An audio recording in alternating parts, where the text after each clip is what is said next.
I was not the person you wanted your daughter to go out with. I was not who you hoped your son ran with.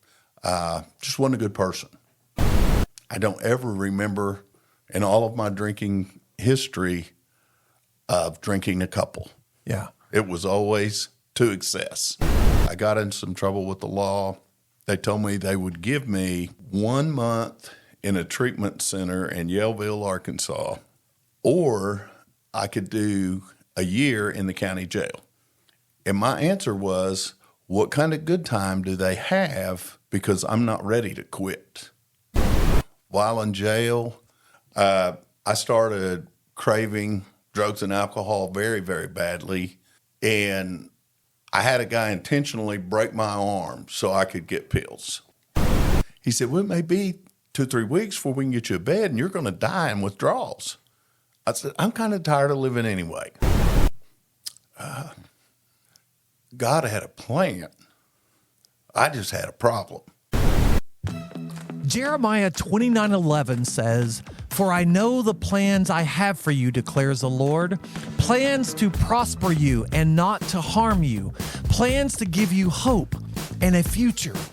This is an amazing scripture, but what if I choose not to follow God's plan for my life? What if I have a problem? What if that problem leads me to make some really bad choices?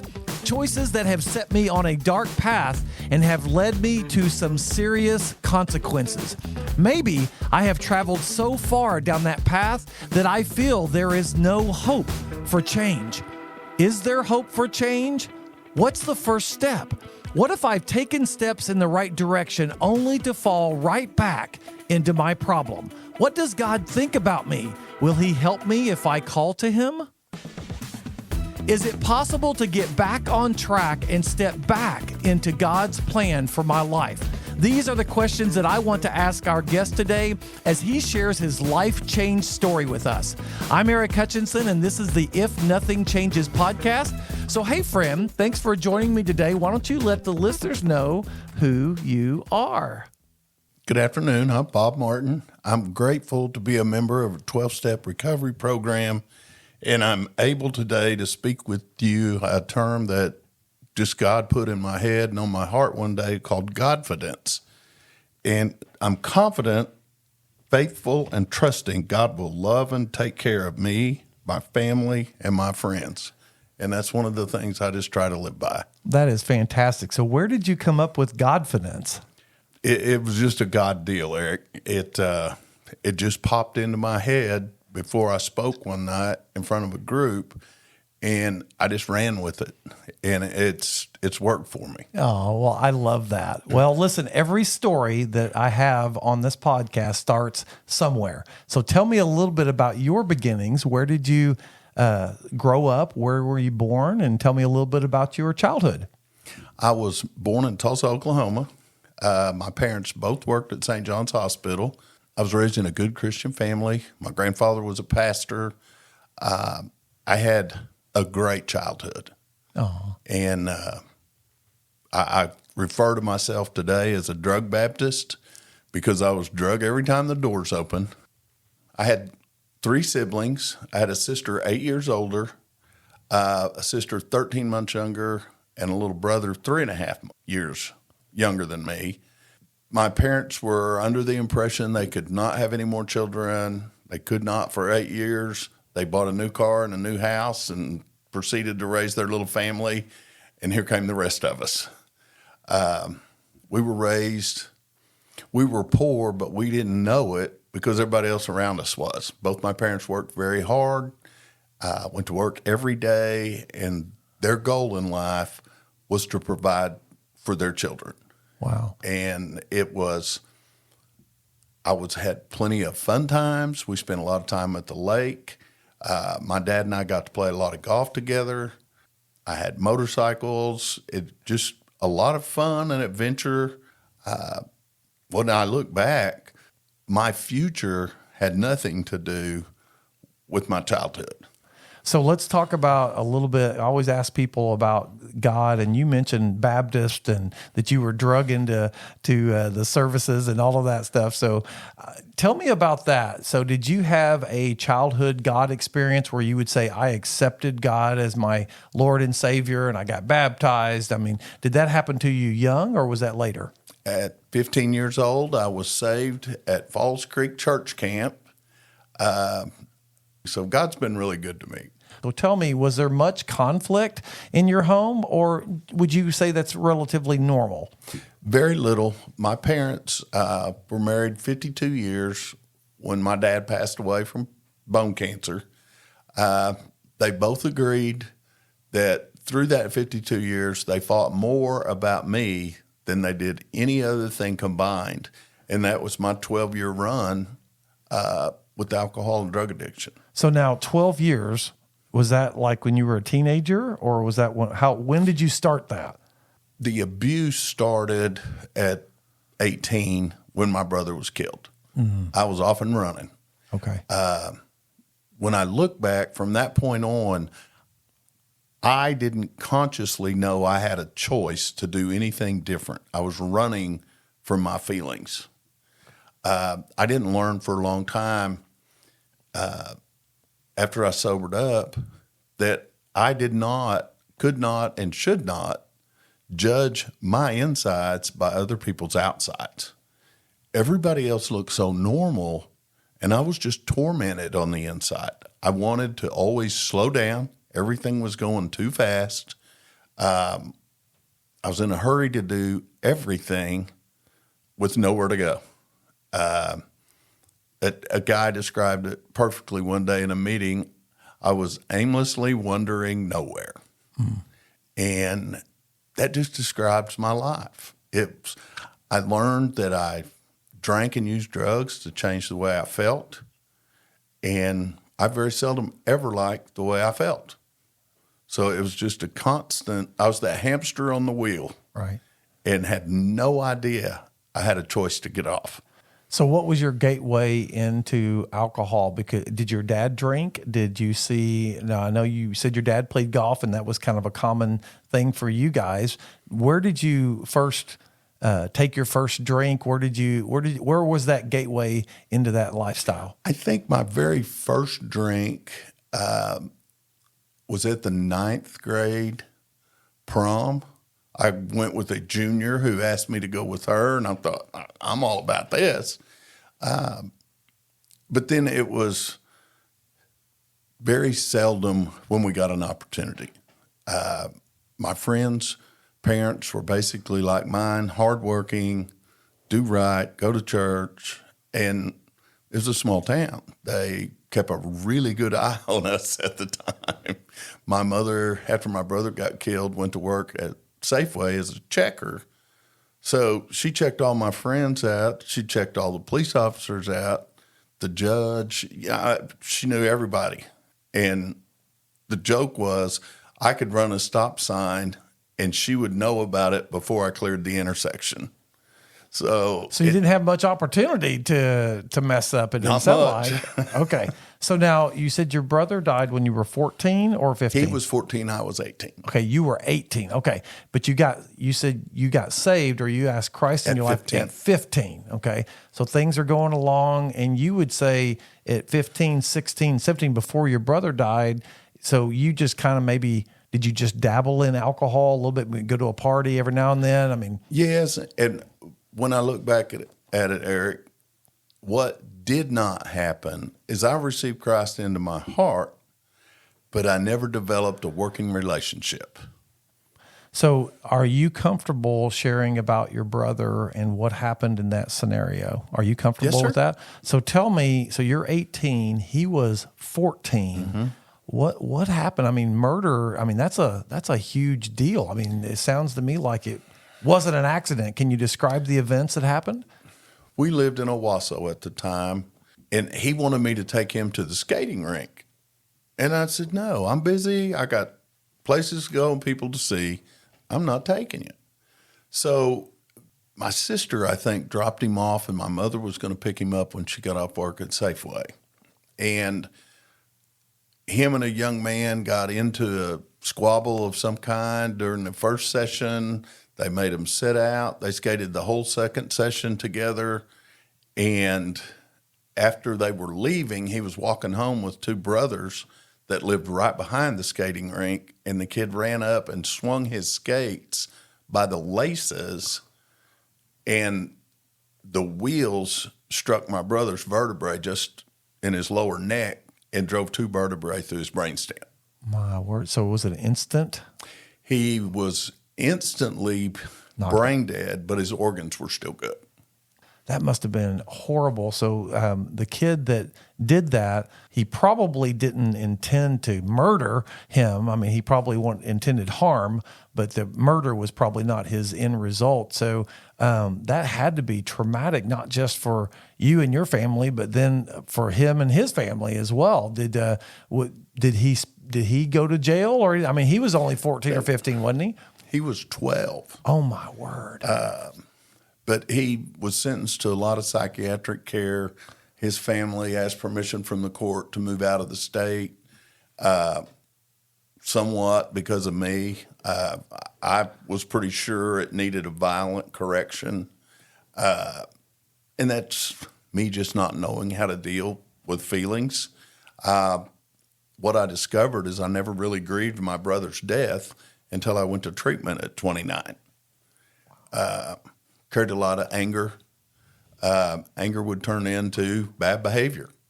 But it was very traumatic, and nothing bad ever happened in our family because we went to church. And that's what I understood at the time. The first night I went into the hospital, they gave me a script of Valiums at the door and said, take these when it hurts. So now you mentioned at the hospital, and I'm assuming maybe your brother's at the hospital, and you said that they said that if you hurt, here's some Valium, right? My dad was in management at the hospital at the time, and they literally, I mean, we couldn't have asked for better treatment. But yeah, they gave me 110 milligram Valiums in a bottle and said, take these when it hurts. Now, were they talking about emotionally, physically, or what were they just talking about? I mean, that sounds like a drug dealer. When I look back in the late 70s, Valium was the wonder drug. We took it for everything. And I don't know if people knew how addictive it was. And I really don't think they knew how dangerous it was in the hands of an 18-year-old. So where did the Valium, I mean, eventually, and they sound to me they gave you a pretty good amount, but eventually you ran out. Was it hard to get it, fulfill or refilled? Is it hard to do that, or was it just kept refilling that? And where did that lead you? The DEA didn't have any of the control guidelines they do now. I literally took it back to the pharmacy. I set the empty bottle on the counter. They said, give me a brand new bottle back, and they charged it to my parents. I didn't even have to pay for the script. So how long did that go on with the Valium? Quite a while, over a year at least. And when it started to decline and things were getting a little more difficult, then I would, and it was always the wrong direction, I would take some kind of stimulant, speed, and go to the doctor. I'd take it about a half hour before I went to the doctor, and I'd go in, my blood pressure would be high, I'd be shaking. And what was the point of that? I needed to calm down. But you were asking for more Valium. I did on purpose. Okay, gotcha. And they would give me more medicine. It was tragic, but when I look back, it's just the disease of addiction at work. And do you attribute that to trying to medicate yourself from your brother's death? You said that that's really where it started to get severe. I think that's where it started. There was a point where I liked it and had what I perceived to be a lot of fun. The problem came when the consequences started outweighing the fun. So let's talk about that for a minute. You're over 18, so you're legally an adult. Are you still living at home, or did you go off to college somewhere? What happened after high school and after 18? I received a full ride academic athletic scholarship to play golf. Brilliant future ahead of me. Didn't know you could get suspended from college, but it turns out you can. Turns out they still call your parents, and it was still ugly. A lot of pranks, a lot of not putting other people in danger, but having fun at others' expense. I don't ever remember in all of my drinking history of drinking a couple. It was always to excess. At one semester, they recruited me, but then they decided in December they could live without me very easily. Matter of fact, they banned me from coming back on campus. I went to a college closer to home, made very good grades, but then I wandered back onto the wild side. I was not the person you wanted your daughter to go out with. I was not who you hoped your son ran with. Just wasn't a good person. A lot of people understood that I was hurting, very confused and lost, but no one really had the cure. Lots of traffic tickets. I got in some trouble with the law. My parents hired an expensive attorney from Tulsa. He came out, he got a big break, and they called a recess. They told me they would give me 1 month in a treatment center in Yellville, Arkansas, or I could do a year in the county jail. And my answer was, what kind of good time do they have? Because I'm not ready to quit. It hurt my parents very much. My dad just walked out of the courthouse, and I ended up going to jail. And while in jail, I started craving drugs and alcohol very, very badly. And I had a guy intentionally break my arm so I could get pills. Wow. And it didn't go as planned. I wanted a fracture and a few months worth of pills. What I got was 3 plates and 13 pins and no use of my left arm. They were going to amputate it. My dad talked to a friend of his that was a doctor into just doing an experimental surgery basically on it and promised not to sue him for the outcome. And they told me I'd never play golf again and I'd never even be able to use my hand to drive. But they did the surgery, and I want to say I spent 1 or 2 nights in the hospital. It wasn't very long because the county was paying for it. And then I had to go back to jail. And in the meantime, the lawyer told them, you can't provide for him. You can't meet his medical care. It's the summer. He has a cast that's going to sweat and get infected, and then we're going to sue you. So let him go home on house arrest. And this one, house arrest was something new. They didn't have bracelets. Right. They just had the honor system. So basically. They sent you home. They let me go home. With drugs? Oh, yeah. I had to have the pain pills.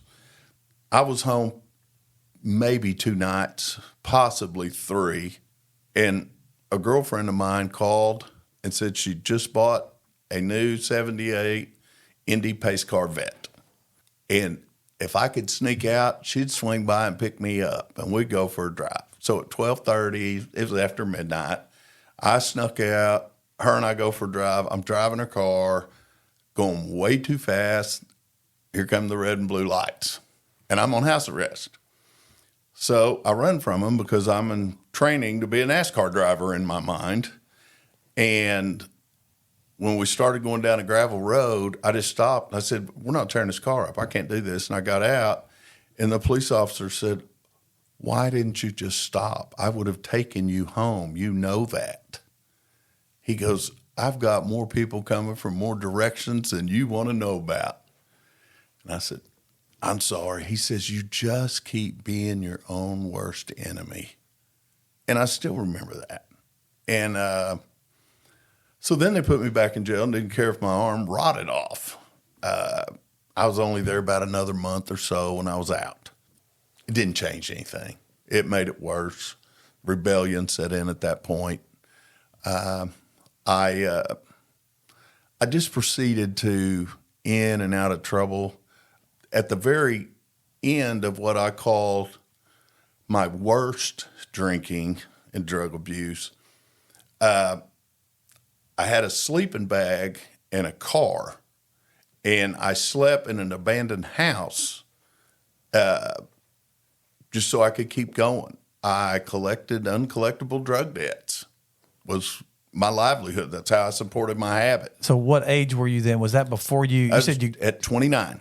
So on the side, you were doing drugs and alcohol, but on the side you were working as a bouncer. I mean, you were basically Probably more dangerous than that. Okay. If someone didn't pay their drug dealer, then I would come and see them, and I got half of whatever I brought back to the drug dealer.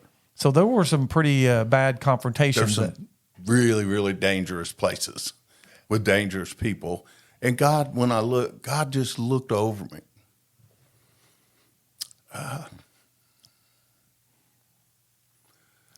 God had a plan. I just had a problem.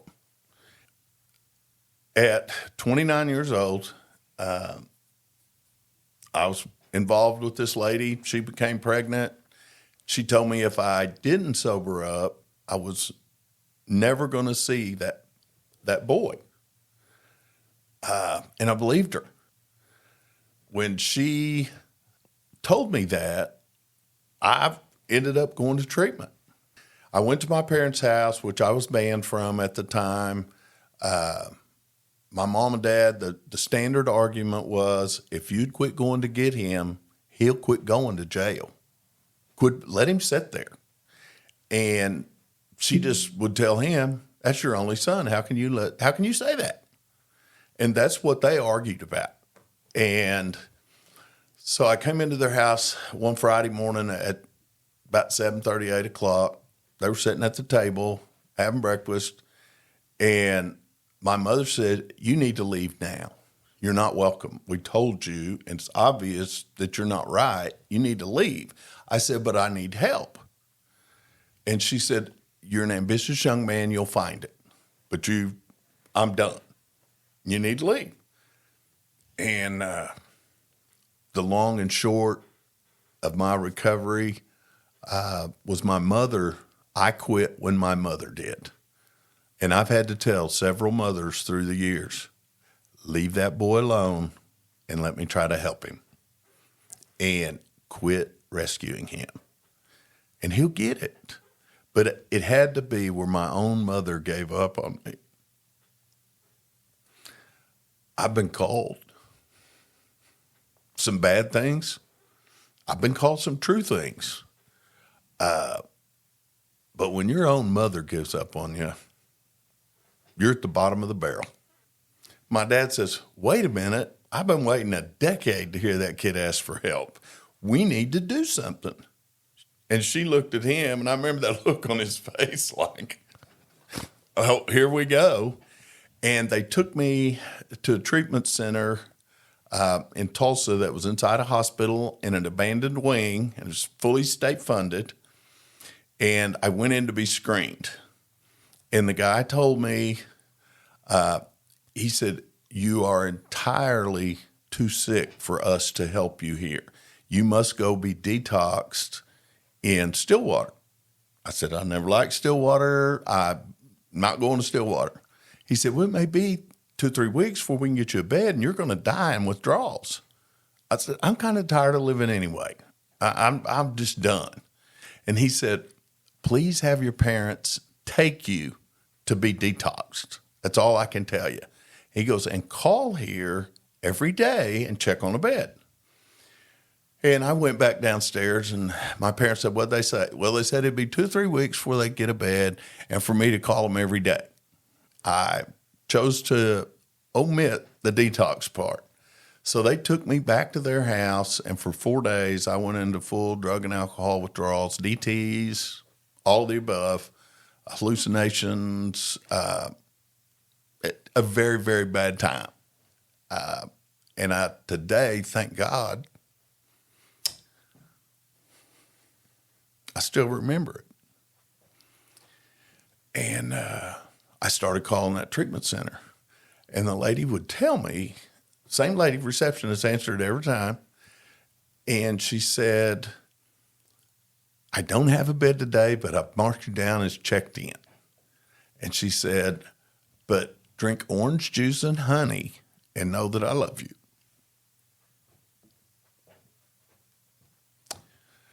So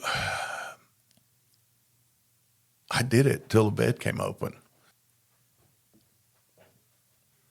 It was just a low point in my life. I was homeless, living a really, really hard life. So was that your coming to Jesus moment whenever you mentioned earlier that you made a decision outwardly, but that the relationship wasn't there as a kid. Right. So when did that relationship start hitting you? When I went to treatment, I became introduced to the 12 steps. The third step talks about turning our will and lives over to the care of God as we understood him. And I didn't understand him at all. But I knew I had to do something different. And it was about change. They told me I only had to change a few things: my playthings, my playgrounds, and my playmates. I had to change everything. I said, but I have such good friends. Let me know how that is in 2 years. But I made a decision to turn my will and life over to the care of God. But I took it back a lot. And I couldn't do it completely. And I got the treatment, did extremely well then because I had the main ingredient called willingness. And I went out and I stayed sober for 7 months. Young man was born. The tension between her and I really ramped up. Relapsed, went back out for 6 months, came back in for 10 months, doing really well. So I tried to do it by myself. Didn't work. Relapsed again, lost the job, went back out for 6 more months. And knowing all along, I have to do this. I cannot live this way anymore. And my sponsor finally told me, he said, I've got you right where I want you. And I said, what do you mean? He said, it's a head full of AA and a belly full of booze. He said, it's an awful time in your life, but it's messed up both. You can't drink anymore like you used to, and you can't live anymore like you want to. And I had so much trouble with relapse. I studied it like an art form. It was going to kill me. I knew alcohol was my enemy, but I had no idea how dangerous it was. It would tell me it'll be different this time. You've done enough work that it won't hurt you anymore. You can take 2, have a good time, and go on home. I promise it'll be different. Just a couple. You'll have more fun. And it's like, thank you, devil, but no, it can't happen. And my sponsor told me, he said, look, he said, you ought to be glad there is something out there in the universe that's willing to take this piece of crap for a life that you have. He said, God's waiting with open arms. I said, God's mad at me. And he said, if he was mad at you, very mad, you wouldn't be here. He goes, he's got a plan for you. And I said, I just can't do it. He said, okay, will you at least admit, which is in step 1, you're powerless over alcohol and your life's become unmanageable? He said, fair statement? Got it. I'll go with you on that one. He goes, then give him your obsession to drink. And he said, and every time you want to drink, you say in your head, if you're with people and if you're by yourself, you say it out loud, God, please remove this obsession to drink. And he goes, when you say that, if it's still there, God, please remove this obsession to drink. And you say it till it goes away. And I said, well, that's about the craziest thing I've heard. He goes, no, it isn't. You're crazy. And I went, okay. And so I did that. And within 90 days, I no longer had an obsession to drink. Now, the minute or the hour, I have no idea. It just faded.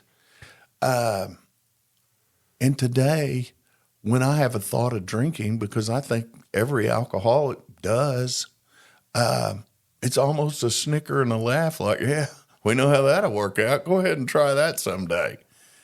And what it led to, Eric, was I have a working relationship with the God who loves me, who looks out for me, who provides me. I mean, God has me living such a life that I could have never dreamed of when I sobered up. And I just have to be grateful.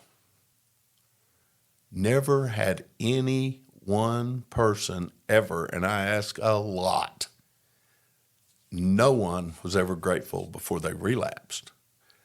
So what I deducted from that, as long as I stay grateful, I'll never have to drink.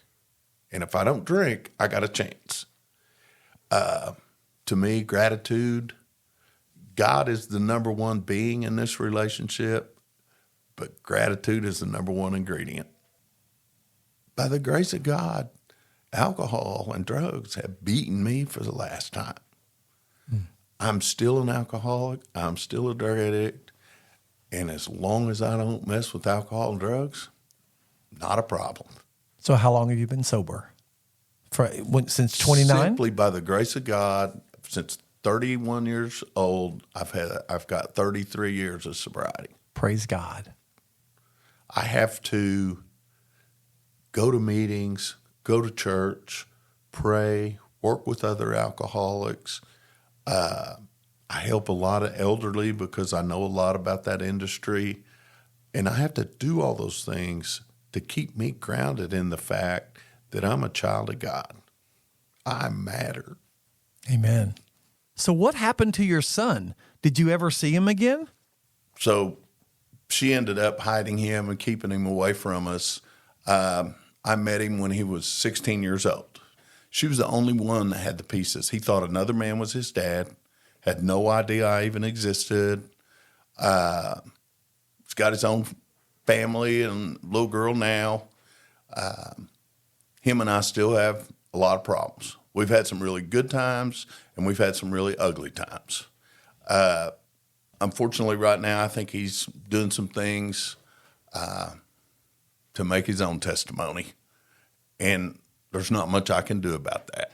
And I pray for him, but it's a strained relationship at best. I just try to keep my side of the street clean, and it's hard sometimes because I desperately want to jump across that street and clean up his side, and I can't. Yeah. I ended up graduating from college, going back. I was able to go back to, I was worked at a college when I sobered up, and my education was free.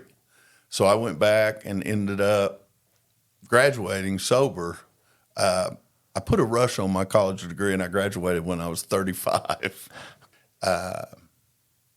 And it was the craziest thing. While I was working at the university after I'd been sober a couple of years, I had a newborn baby, a wife for the first time at 33, a baby for the first time at 34, and I got to be friends with the lady at the school, and her husband coached at Mississippi State. And she said, you know, they've got this amazing golf program. For 10 years, I couldn't hit golf balls because my arm was so messed up. It was just physically and painfully impossible. But I got to play golf again. Wow, that's amazing.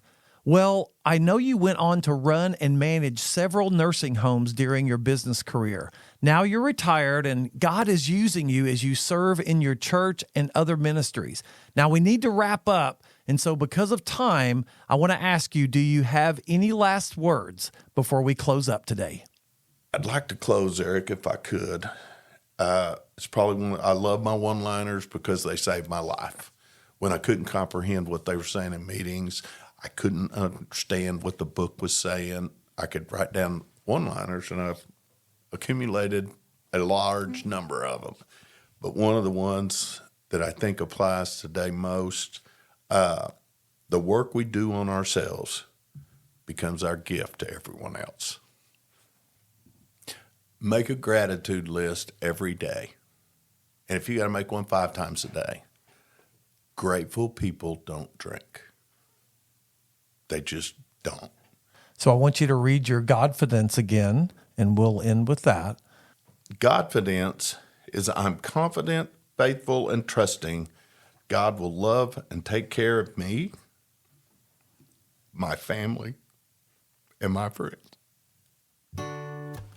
Thanks, Bob, for sharing your story with us today. Hey, if you are listening today and you love that verse that I read at the beginning of the podcast about God having a plan for your life, but maybe you've blown it and you've made some really bad choices. Let me read the next couple of verses out of Jeremiah 29. Verses 12 and 13 say, "Then you will call on my name and come and pray to me, and I will listen to you. You will seek me and find me when you seek me with all your heart." If you need change in your life, seek God with all your heart, and He will bring change to your life, just like He did for Bob.